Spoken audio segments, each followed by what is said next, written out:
Hi, నేను మీ తెలంగాణ ఆంధ్ర అమ్మాయిని. ఇవేంటో చూస్తున్నారా? కట్టి పరుగులండి. దీంతో నేను కర్రీ చేయబోతున్నాను. చూసారా? ఇవి నీట్గా క్లీన్ చేసుకొని ఫిష్ లాగే బాగా పెద్ద సైజు కాకుండా చిన్న సైజు మీడియం సైజులో ఫిష్ తీసుకున్నానండి. ఇలా క్లీన్ చేయించి దీన్ని మంచిగా ఉప్పు, పసుపు, కారంతో మ్యారినేట్ చేసి పక్కన పెట్టుకున్నాను. నేనైతే ఫిష్లోకి మసాలా వాడతానండి. ఫిష్ కర్రీలోకి ఓన్లీ ఇవే మసాలా వాడతాను.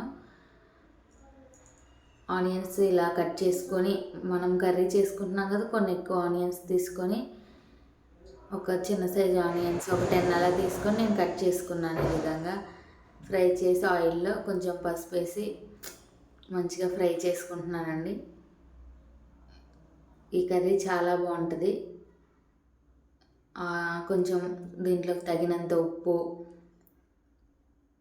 వేసి ఇలా ఫ్రైలా చేసి కొంచెం ఇది గోల్డెన్ కలర్ వచ్చే వరకు ఫ్రై చేసి దీంట్లోకి మనం తగినంత కారం, కొంచెం మనం ఇంట్లో ప్రిపేర్ చేసుకున్న గరం మసాలా పొడి ఉంటుంది కదండి, అది కొంచెం వేసుకున్నాను.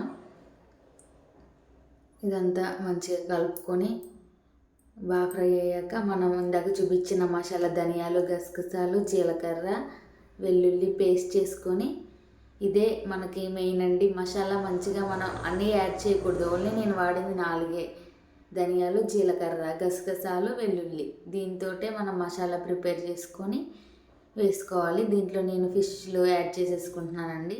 ఇది మంచిగా ఫ్రై అయింది. తర్వాత ఫిష్ కొంచెం వేసుకొని ఇది ఒక 5 మినిట్స్ ఇలా దానికి పట్టే వరకు ఉంచి, దీంట్లో మనం కొన్ని తగినన్ని వాటర్ కూడా ఎక్కువ వద్దండి. ఒక చిన్న గ్లాస్ వాటర్ వేసుకొని మంచిగా ఇలా కదుపుకోవాలి, గరిటె పెట్టకుండా కదిపి సిమ్లో పెట్టి ఒక 1/2 అవర్ వరకు దగ్గర పడేలా ఫ్రైలా ఉడికించుకోవాలి. ఇలా ఈ విధంగా ఉడికించుకున్నాక మనం రైస్లో తింటే ఈ కర్రీ చాలా బాగుంటుందండి. కట్టి పరుగులు చేపల కర్రీ నేను టేస్ట్ చేస్తున్నా, చాలా బాగుందండి ఇది.